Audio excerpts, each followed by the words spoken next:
Bom, bom dia a todos. Já está gravando a aula, tá? Bom, eu queria pedir a vocês que no chat me dissessem qual é o período de vocês, em que vocês estão. Mesmo que vocês não tenham certeza precisa, absoluta de qual período é.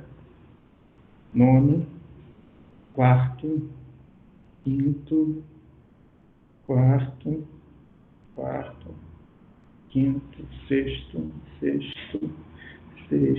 quinto, quarto, segundo, quinto, sexto, quinto. Ok, muito obrigado. Então, essa do segundo, então tem duas pessoas do segundo período. Essa disciplina, a sugestão da coordenação do curso é que ela seja uma disciplina oferecida por quarto, que o aluno se inscreva na disciplina no quarto período, né?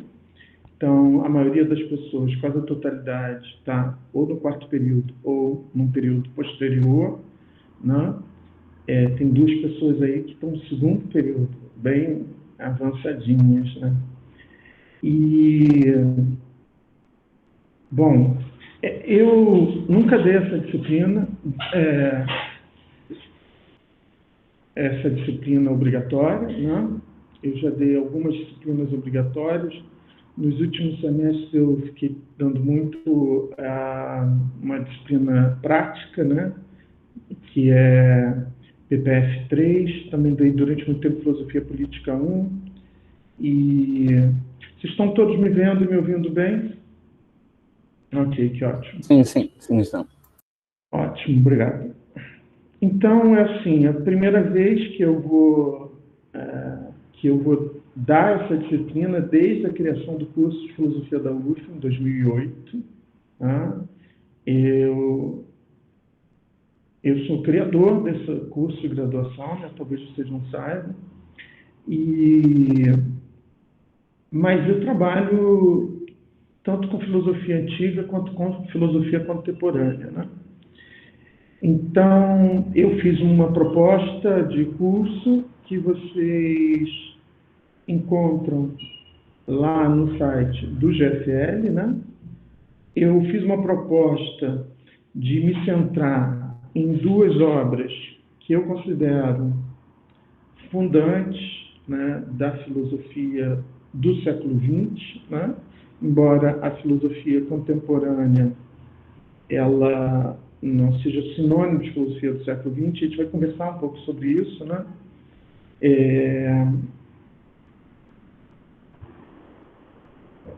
Eu propus que a gente se centrasse um pouco mais em duas obras, que é o Tratatus Lógico-Filosóficos, do Wittgenstein, que é uma obra que é publicada pela primeira vez em 1921, e um outro tratado, que é Ser e Tempo, do Heidegger, que é uma obra publicada em 1927.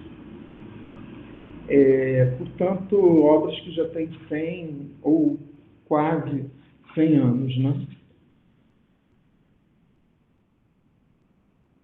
Então, mas eu falei que, também está dito lá, que antes de começar a me centrar nessas duas obras, eu ia fazer uma exposição mais genérica, né, sobre a filosofia contemporânea como um todo e, sobretudo, sobre os autores que já surgem no século XIX, né, e que a gente tem um hábito de pensar como fazendo parte da filosofia contemporânea. Tá?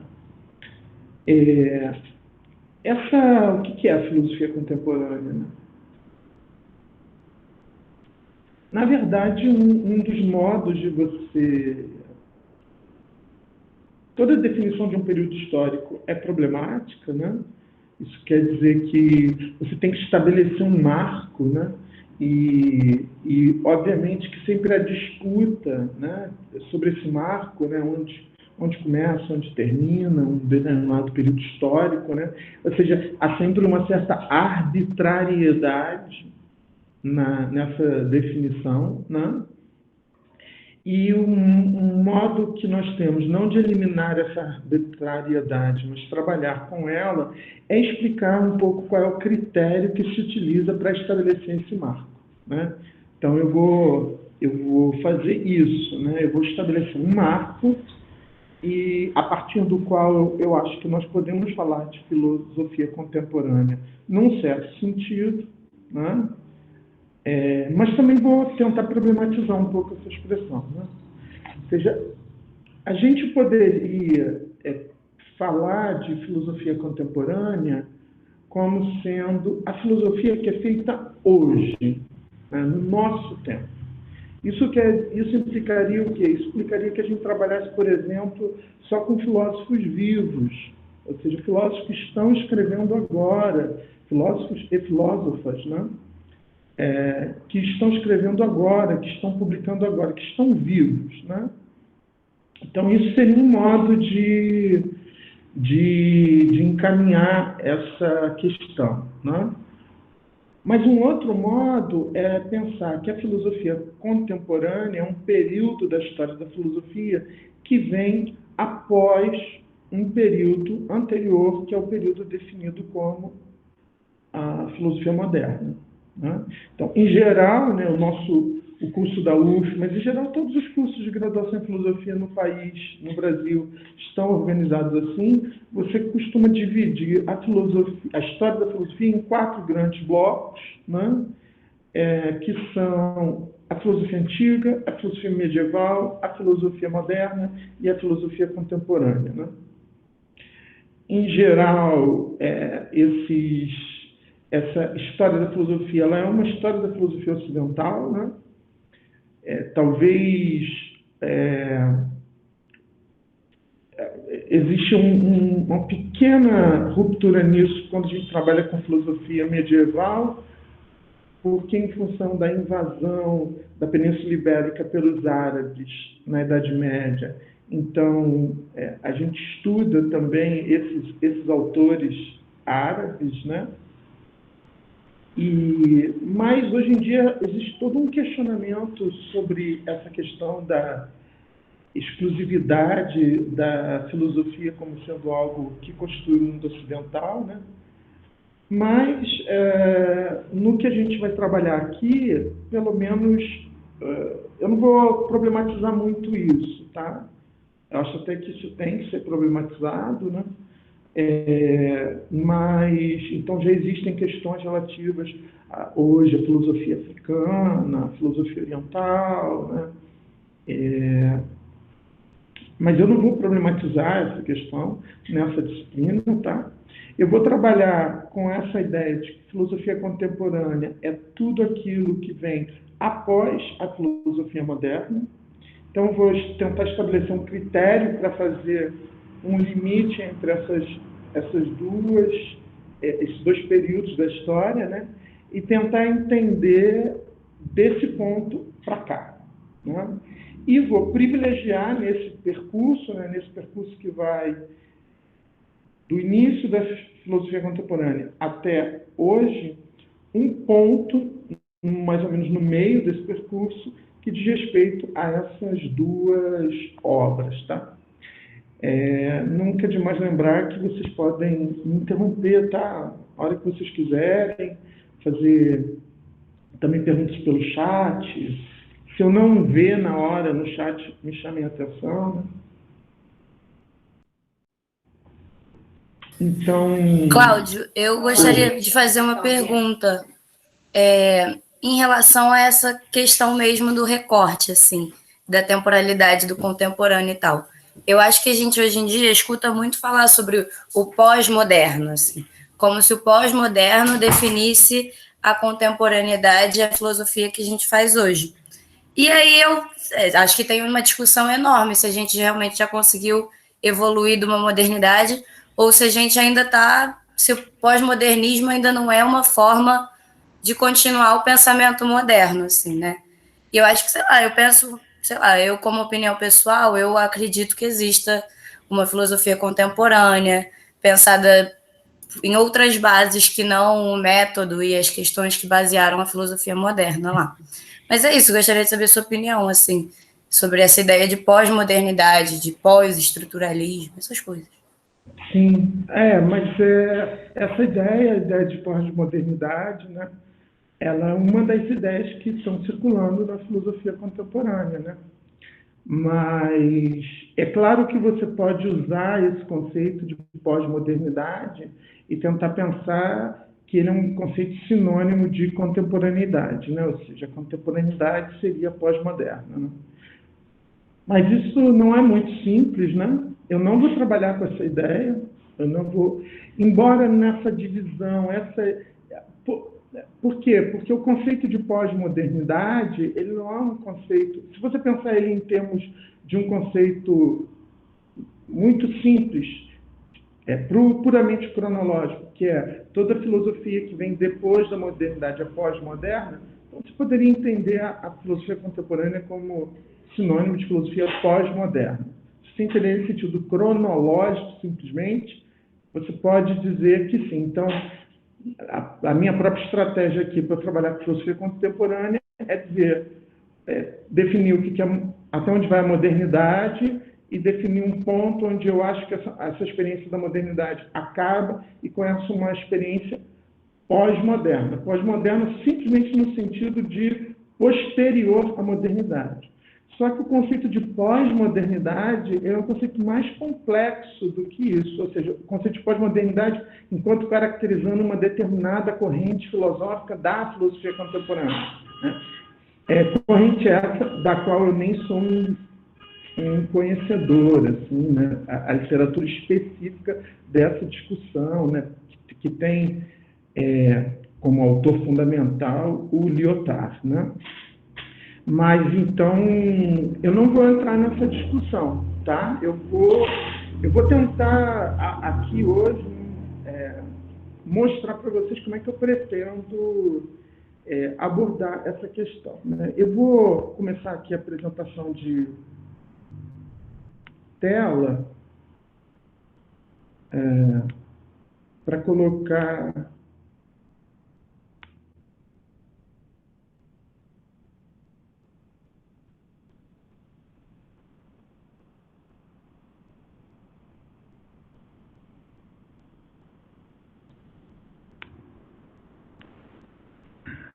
Vamos lá.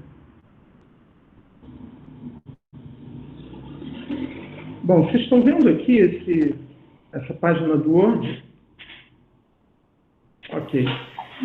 É o seguinte, como eu não sei usar essas coisas, esses outros programas de show e não sei o quê, né? Eu sou muito dinossauro, né?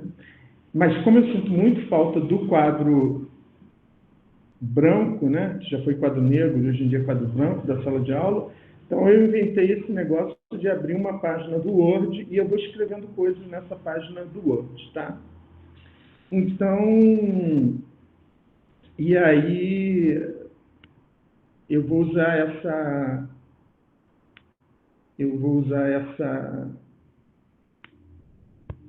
essa página como se fosse um quadro branco, tá? Então, meu critério para pensar esse curso, eu fiz uma página jogando nomes da filosofia contemporânea até um determinado ponto, tá? Aqui eu vou ter que acrescentar muito mais autores, né? Mas colocando só a data de nascimento e a data de morte de cada um deles, né? Então, eu vou tentar pensar que a filosofia moderna ela tem como ponto de inflexão esses dois autores, que são o Hegel e o Schopenhauer, tá? Esses autores seriam os autores que marcariam um limite, e aí exatamente por isso, por marcarem um limite, um certo fim da modernidade, eles também abrem para uma outra experiência que já não cabe mais ali. Eu estou definindo, para estabelecer uma diferença em relação a ela, eu vou entender que a filosofia moderna essa filosofia que vai de Descartes até Hegel, ela é uma filosofia da consciência e do conhecimento. Basicamente, eu vou entender... É claro que isso é uma redução, né? É claro que isso é uma redução, mas eu vou entender que a questão que atravessa essa filosofia é a questão do conhecimento, mas é a questão do conhecimento tratada a partir desse conceito, que é um conceito eminentemente moderno, que é o conceito de consciência. Tá? Então, esse conceito ele é um conceito que vai atravessar toda essa filosofia, né? Todos os autores desse período histórico.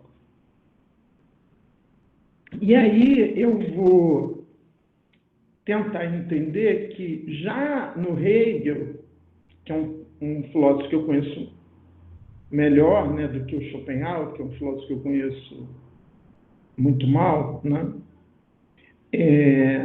Eu vou entender que o Hegel ainda é um filósofo que trabalha com esse conceito da consciência, mas eu vou entender que, num certo sentido, o modo como o Hegel trabalha o conceito da consciência já implica uma certa superação desse conceito, tal como ele foi entendido na filosofia moderna, né? Então, vamos dizer que, para o Hegel, mais que uma filosofia da consciência, o que existiria no Hegel seria uma filosofia do espírito, né? Que é um conceito hegeliano que não está presente na filosofia moderna, né? Que é um conceito especificamente hegeliano. Né? Mas, de qualquer modo, a filosofia do Hegel ela começa, né, lá na fenomenologia do espírito como uma filosofia uma filosofia que parte, que o conceito, ponto de partida da fenomenologia do espírito, por exemplo, é a consciência, né? O primeiro capítulo da fenomenologia do espírito é o capítulo da consciência, né? Essa consciência ela vai ser superada numa consciência de si, que depois vai ser superada até se tornar razão, e por fim ela vai se tornar espírito, né? E por fim, mais ainda, ela vai se tornar espírito absoluto, né? Eu não vou dar aqui um curso sobre Hegel, né? Eu já dei alguns cursos sobre Hegel na graduação em filosofia da USP, né? Mas eu sei que atualmente o Zé Maria Ruda tem dado alguns cursos sobre Hegel, né? Então vocês têm tido oportunidade de estudar esse filósofo com ele, né?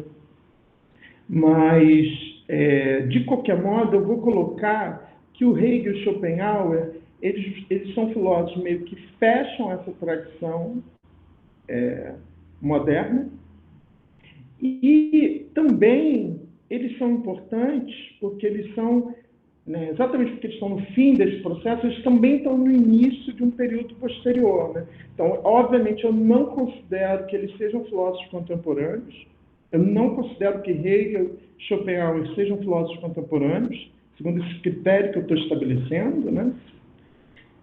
Mas eles serão, sem dúvida nenhuma, os filósofos que serão importantíssimos para esse primeiro grupo de filósofos aqui, que são os filósofos que eu considero que dão início à filosofia contemporânea, e que são os filósofos que vão ser fundamentalmente, são muito importantes para a filosofia do século XX, né? Que são o Kierkegaard, o Marx e o Nietzsche, né? E aí eu diria que o Kierkegaard e o Marx estão numa relação fundamental com Hegel, né? Eles vão construir a obra deles, pensamento deles, como vocês quiserem. Então, eles vão construir o pensamento deles num embate com o Hegel, né? Eles dois passam por uma influência muito forte do Hegel. Eles fazem a formação dele num período imediatamente posterior à morte do Hegel, em que o Hegel, por incrível que pareça, né, o Hegel era O Hegel, ele, logo após a morte dele, ele se torna um pensador assim, muito preponderante, né? com um grau de influência muito grande. E o Kierkegaard e o Marx pegam isso, né? Mas cada um, à sua maneira, eles vão produzir uma crítica ao Hegel. Né? E o Nietzsche, embora ele diga até que, por exemplo, quando o Nietzsche publica a segunda edição do primeiro livro dele, que é O Nascimento da Tragédia, né? Ele escreve um prefácio para essa segunda edição do Nascimento da Tragédia, e nesse prefácio ele diz que considera O Nascimento da Tragédia um livro muito hegeliano. Né? Mas eu diria que para o Nietzsche, o autor fundamental, a discussão do Nietzsche fundamental é com Schopenhauer.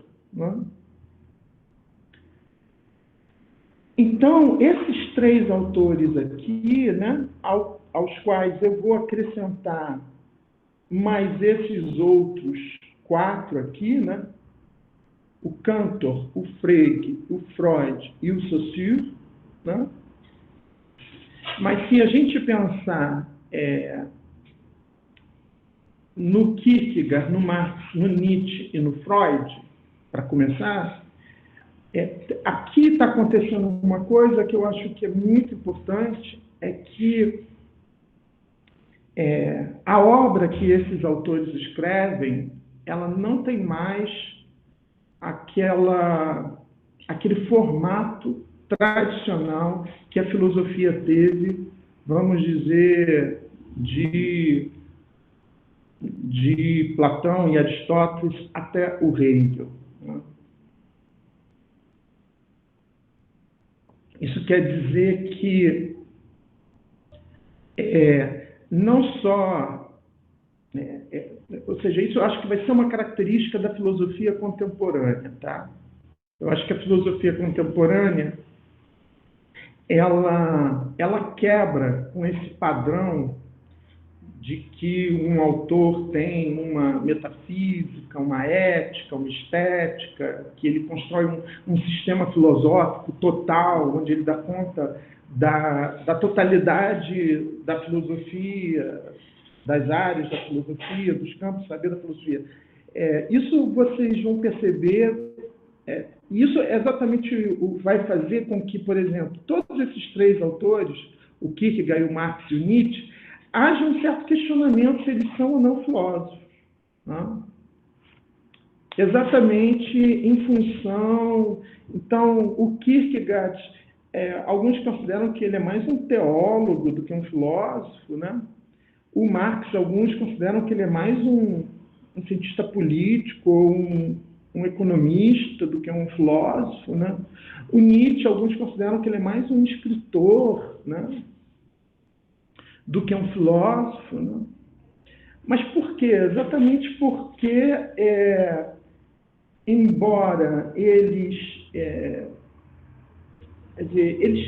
quebram um pouco com aquilo que a gente considera que é um livro de filosofia, ou que é uma obra filosófica. Né? Eles são muito atravessados por outros discursos. Né? No caso do Nietzsche, vamos colocar aqui que o Kierkegaard é muito atravessado pela teologia, o Marx muito atravessado pela economia política, e o Nietzsche muito atravessado pela filologia. Né? Então,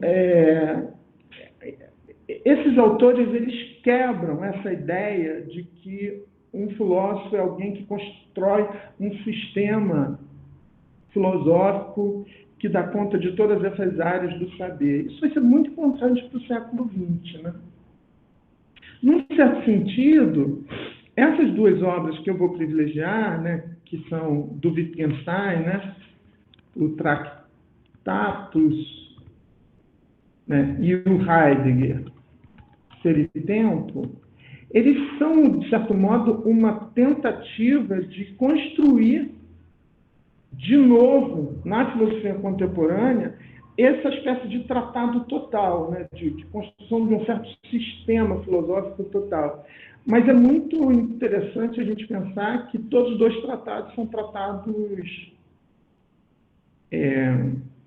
fracassados, né? Tanto o Tractatus lógico, filosóficos do Wittgenstein, quanto Ser e Tempo, são obras que esses autores... Bom, o Tractatus, o Wittgenstein vai renegar, o pensamento dele posterior, ele vai renegar o que ele afirmou no Tractatus. E Ser e Tempo, embora o Heidegger não chegue a renegar Ser e Tempo, mas Ser e Tempo é uma obra que fica inacabada, né? É uma obra que teria duas partes com 3 sessões cada, e Ser e Tempo, na verdade, é apenas as 2 primeiras sessões da primeira parte. E o Heidegger vai abandonar, ele nunca vai completar essa obra, né? Então, eu diria que as 2 únicas tentativas contemporâneas de tentar escrever uma obra que seja uma espécie de sistema total da filosofia, ele é fracassado, né? Isso quer dizer que... e aí isso vai ficar para a filosofia contemporânea, né? A filosofia contemporânea ela já não tem mais um modelo único, essa tentativa de construção de um sistema total que você tem na filosofia, na história da filosofia, até o Hegel, talvez até o Hegel e o Schopenhauer, né? Tudo que eu falar aqui do Schopenhauer, vocês têm que sempre verificar, porque eu não sei nada sobre Schopenhauer, né? Então, essa história da filosofia contemporânea aqui, ela, como de qualquer outro professor que for estudar, né? Nenhum professor é especialista em todos os autores, conhece todos os autores, ele sempre vai fazer um recorte, né? Que é, em geral, em cima de textos e autores que ele conhece um pouco melhor, né? Então, eu acho que eu colocaria nesse primeiro grupo aqui, né, que é o do Kierkegaard, do Marx e do Nietzsche, né?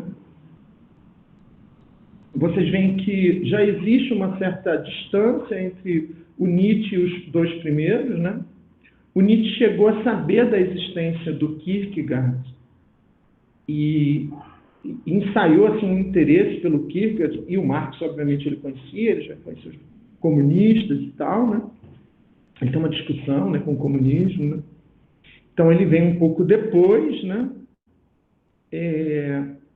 Mas eu diria que eles 3, eles formam um primeiro grupo que vai ser muito importante para aquilo que vai vir a ser conhecido no século XX, no final do século XX, a gente vai começar a usar essa nomenclatura, que é a filosofia continental, né?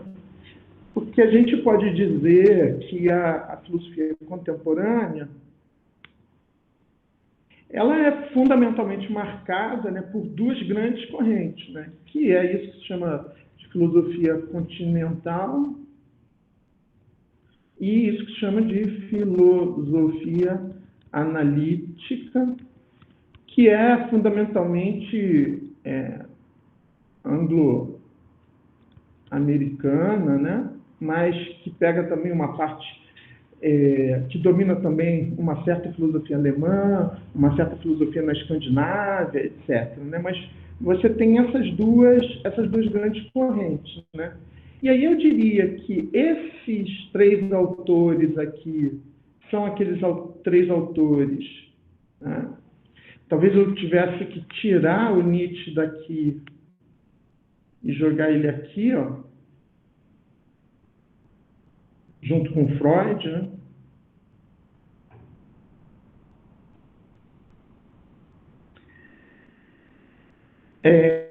Então, eu diria que o Kierkegaard, o Marx, o Nietzsche e o Freud, eles vão ter uma importância fundamental na constituição disso que a gente vai chamar de a filosofia continental, né? E o Cantor e o Frege, eles vão ser fundamentais no que diz respeito à constituição da filosofia analítica, né? Eles são, sobretudo, o Cantor é muito importante para o Frege, E o Frege é muito importante para o Wittgenstein, né? Porque o Wittgenstein, vamos dizer, é o principal nome da filosofia analítica, né? Embora as relações dele com a filosofia analítica são problemáticas, né? Não é muito simples, e embora ele também seja um autor, embora ele pertença a essa tradição da lógica matemática, né? Fundada pelo Frege, né? Então, o Cantor é o cara que funda a teoria dos conjuntos, né? A moderna teoria dos conjuntos, a teoria matemática dos conjuntos, e o Frege é o cara que funda a lógica matemática, né? Que funda uma notação matemática, né? Para a lógica, né? Então, a gente pode dizer que o Cantor e o Frege, eles estão no início dessa vertente da filosofia contemporânea, que é a filosofia analítica, né? Eles são muito importantes porque eles, né? Ou seja, o que é a lógica antes do Frege? Ela ainda era uma lógica praticamente aristotélica, né? Então, é ele que vai matematizar a lógica, né? Coisa que ela não era em Aristóteles, né? E é já a partir dessa notação, né, que o Wittgenstein vai construir o Tractatus, né? Então, eu diria que esses dois autores aqui, eles são muito importantes, né? Talvez eu tivesse que acrescentar, né, o Russell aqui, né? O Bertrand Russell, né? Porque, vamos dizer, que o Frege e o Russell vão ser autores muito importantes para o Wittgenstein, né? O Russell que vai receber o Wittgenstein na Inglaterra, né? Uma espécie de pupilo, né? Que vai fazer uma certa mediação entre o Wittgenstein e o Frege, né? Então, toda essa vertente da filosofia contemporânea que vai dar na filosofia analítica, ela vai sair daqui, né? Portanto, de autores que nascem no século XIX, nessa segunda metade do século XIX, né?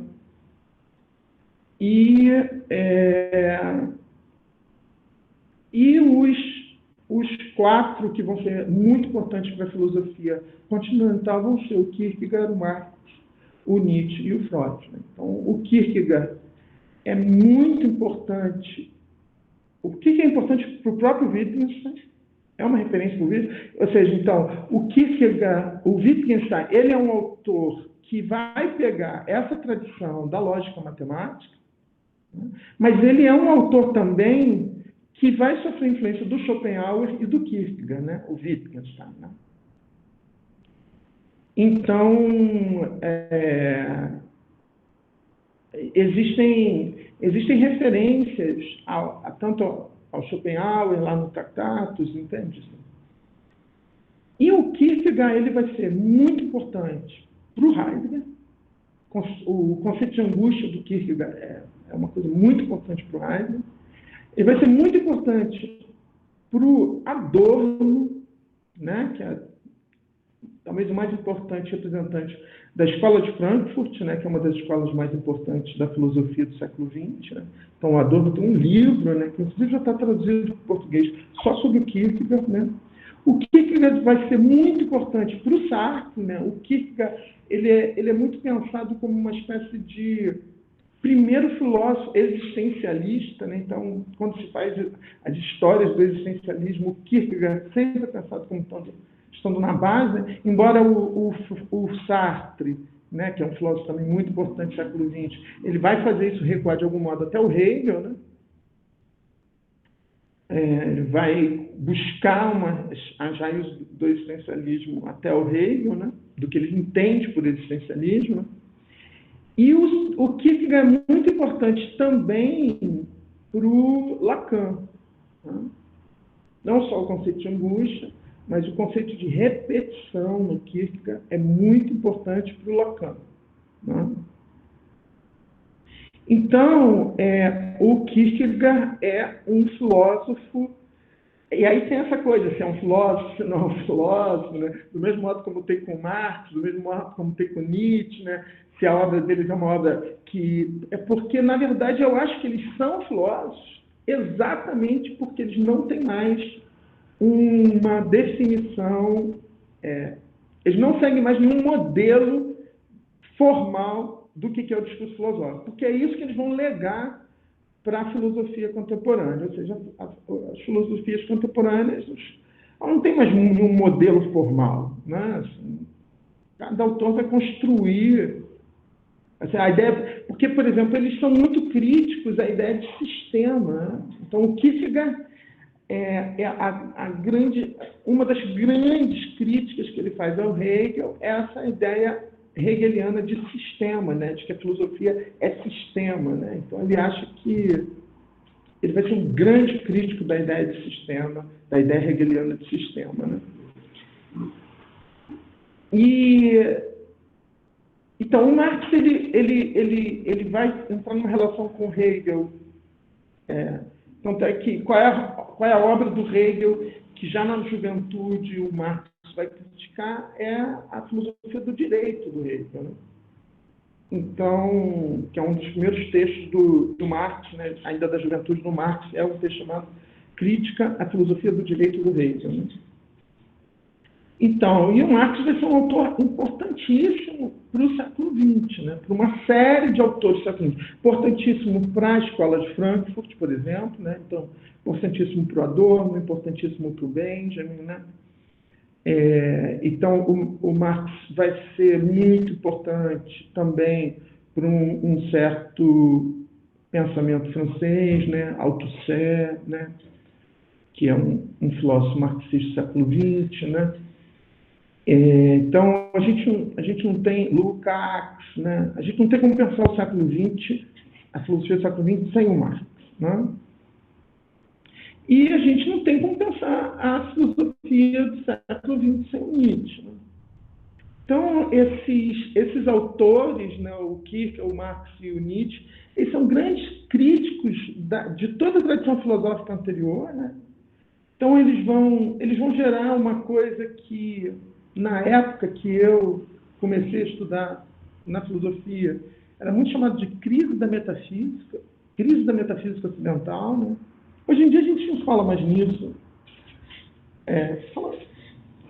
Só o Agamben talvez ainda fale disso, né? Porque ele tem uma pegada heideggeriana, né?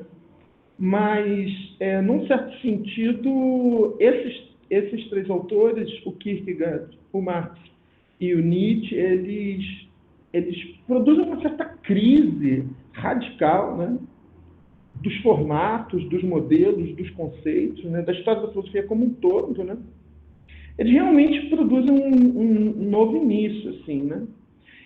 Que não se liberta totalmente, né, dos conceitos filosóficos produzidos, né, mas que introduz um conjunto muito grande de novidades, né?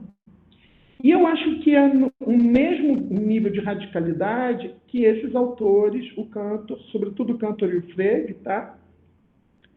Que eles também vão produzir num outro campo, que eles produzem uma certa crise da metafísica, no sentido que eles eles põem em questão a lógica aristotélica, que é uma lógica que nunca tinha sido posta em questão, efetivamente, né, ao longo de toda a história da filosofia, né? Então, eles vão realmente tentar construir uma nova lógica, né? A própria matemática, né? Se reconstituir, né? Então aí eu vou acrescentar aqui duas coisas, né? Dos dois autores, né? Vou botar isso aqui mais para baixo, né? Que não são filósofos, né? Mas que vão ter uma importância fundamental para a filosofia do século XX, que é o Freud, que vai inventar uma disciplina, né? Que é a psicanálise, e o Saussure, que vai inventar uma disciplina que é a linguística, né? Esses dois autores, né, eles são, tá vendo, eles nascem praticamente no mesmo ano, né?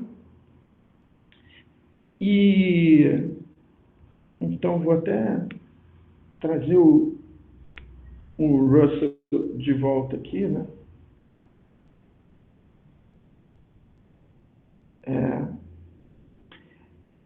Eles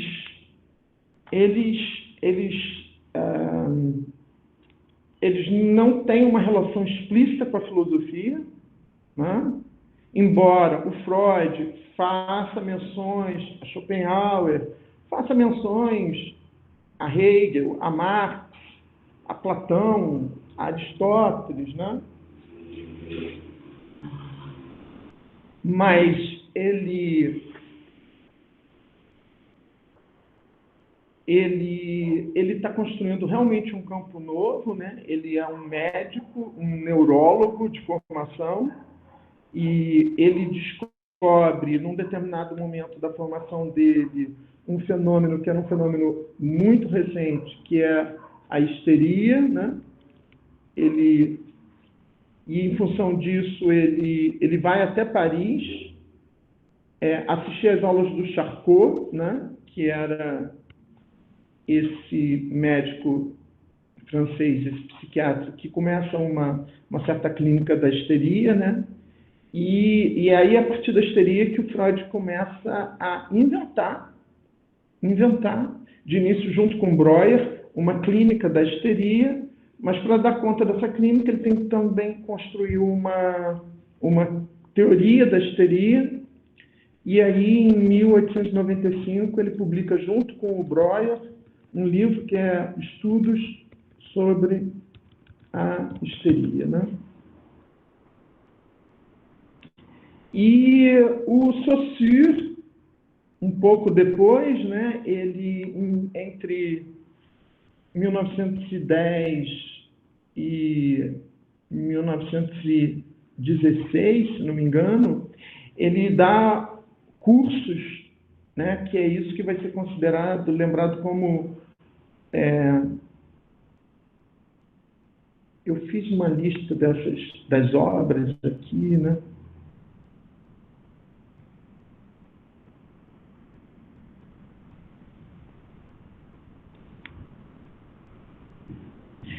Essa obra que é de... na verdade, eu escrevi errado lá, né? 1906, 1910, e aí, depois da morte dele, porque ele morre em 1913, né? Em 1916, os alunos, os ouvintes do curso dele, que anotavam, publicam o curso de Linguística Geral do Saussure, que é uma obra póstuma, né, com as anotações de aula. E essa obra póstuma dá origem, dá início a uma nova disciplina, que é a linguística, que é uma disciplina que vai ter uma importância fundamental, porque existe uma coisa que é o estruturalismo, e que o estruturalismo ele está fundado na linguística, né? É a linguística que vai ser o fundamento. Então, essas duas disciplinas, a psicanálise e a linguística, elas vão ser muito importantes como disciplinas não filosóficas, mas que vão ter um impacto muito grande na filosofia, né? Assim como, por exemplo, a economia política foi para o Marx, né? E aí, em função disso, entra uma terceira figura, uma terceira disciplina aí, que é a antropologia. A antropologia, existe uma antropologia pré-estrutural, né, pré-Lévi-Strauss, que foi muito importante para o Freud, né? Então, uma das disciplinas às quais o Freud mais se refere é a antropologia do tempo dele, né? Uma primeira antropologia, né?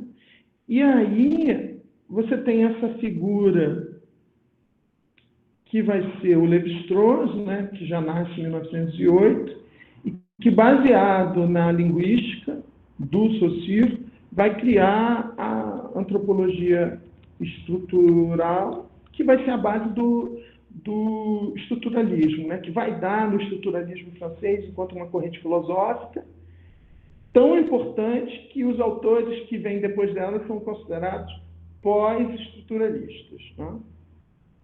Por exemplo, como Derrida, como Deleuze, né? São considerados pós-estruturalistas, né? como o próprio pós-modernismo, né? Então, eu diria que o que vai preparar a filosofia do século XX é um conjunto de saberes e de autores que começam a publicar ali na segunda metade do século XIX, tá? E aí, além desses autores que são o Kierkegaard, o Marx e o Nietzsche,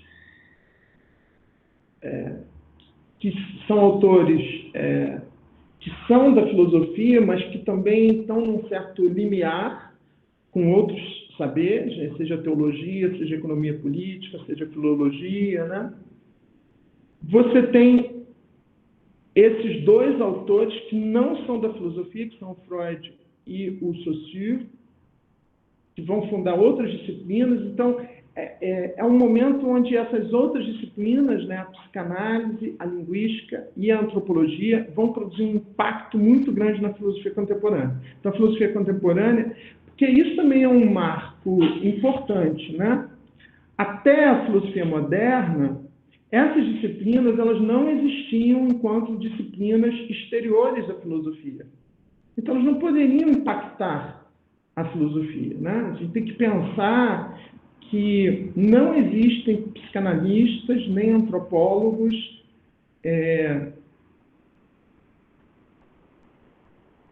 nem linguistas no período da filosofia moderna. Por quê? Porque o próprio processo de conquista de uma independência das ciências em relação à filosofia, ela é uma coisa que começa a se constituir na modernidade, né?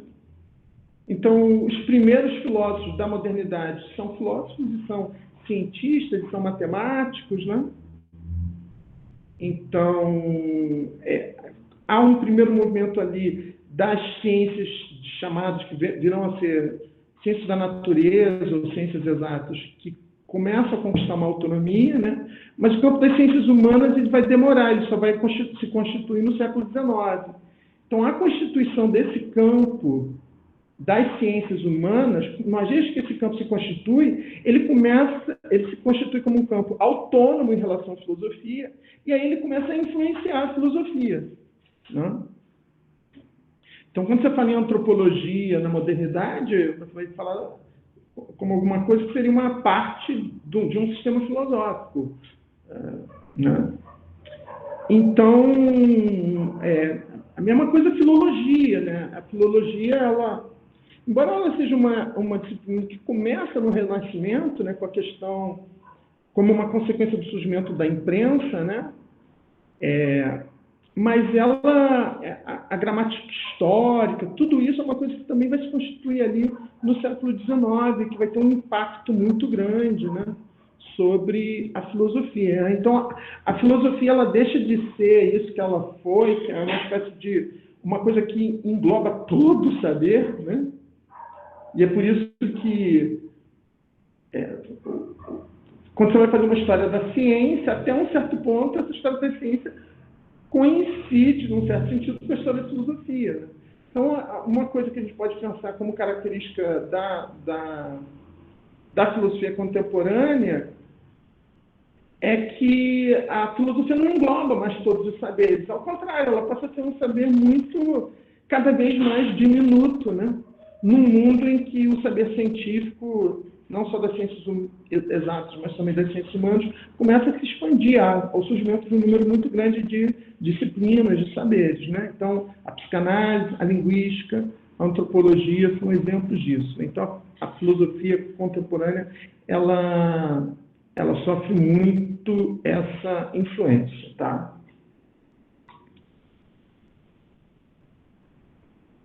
E aí, tem aqui um grupo, né, que estaria um pouco fazendo uma espécie de transição entre o século XIX e o século XX, né, que eu colocaria esses três autores aqui, né, o Russell, o Bergson e o Russell, né? O Russell, o cara que vai inventar a fenomenologia, né, como escola filosófica, né? E aí, esses caras, né? Então, o Bergson, que vai ser, por exemplo, um autor muito importante para o Deleuze, né? O Russell, que vai ser um autor muito importante para o Wittgenstein, né? O Husserl, que vai ser um autor muito importante para o Heidegger, para o Derrida, né? E aí, até que, né,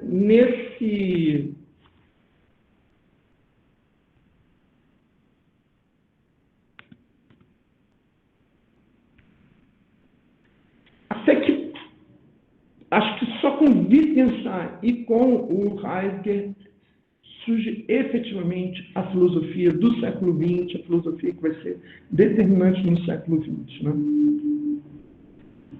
Uma filosofia que hoje já não tem mais tanta importância, né? Mas, por exemplo, quando eu entrei para a graduação em filosofia em 1987, eram os dois grandes filósofos e meio que dividia tudo ali entre eles dois, né? Então, eu vou entender que eles dois são os dois filósofos que vão criar as duas principais tradições, que vão dominar o século XX, né? O Heidegger, Ser e Tempo, vai ter uma importância radical para isso que a gente chama de filosofia continental, né? E o Wittgenstein, Tractatus, vai ter uma importância fundamental para a chamada filosofia analítica. Junto deles, eu coloco o Benjamin, que é um autor muito peculiar, né? Um autor que eu amo muito, né? Mas que é um autor difícil, né, de você localizar, mas de qualquer modo você pode pensar que o Benjamin é um autor que vai ter uma influência muito forte do Marx, do Nietzsche e do Freud, né? O Marx, o Nietzsche e o Freud estão muito presentes no Benjamin, né? Mas no Benjamin existe toda a questão da herança judaica, né? Que é uma coisa muito importante, né? no pensamento do Benjamin, né? Enfim, só para tentar fazer um certo passeio com vocês, né? Por isso que eu estou chamando de como é que essa filosofia da segunda metade do século XIX, como é que ela tem uma relação de crítica ao pensamento anterior e como é que, em função disso, ela vai dar origem a esse pensamento do século XX, da primeira metade do século XX, sobretudo, né? Porque a segunda metade do século XX as coisas já começam a se modificar de novo, né? E aí eu vou ver se eu consigo falar um pouquinho também disso, antes da gente se afunilar lá no Wittgenstein, no Heidegger, né? Eu fiquei pensando muito, assim, que seria legal que eu tentasse falar alguma coisa do Benjamin também. Até agora eu não consegui me decidir se existiria algum texto e tal, enfim. Vamos ver ao longo do curso como é que as coisas vão indo, pode ser que os programas se modifiquem, tá? Então, eu vou fazer um intervalo aqui agora, tá? Se vocês tiverem perguntas e questões, por favor, anotem, que aí a gente abre o próximo bloco com essas questões, tá? E aí eu vou continuar nessa exposição aqui um pouco panorâmica e tal. Tá bom? Então, eu vou fazer um intervalo de uns 10, 15 minutos e a gente volta para a segunda parte. Deixa eu parar a apresentação e interromper a gravação.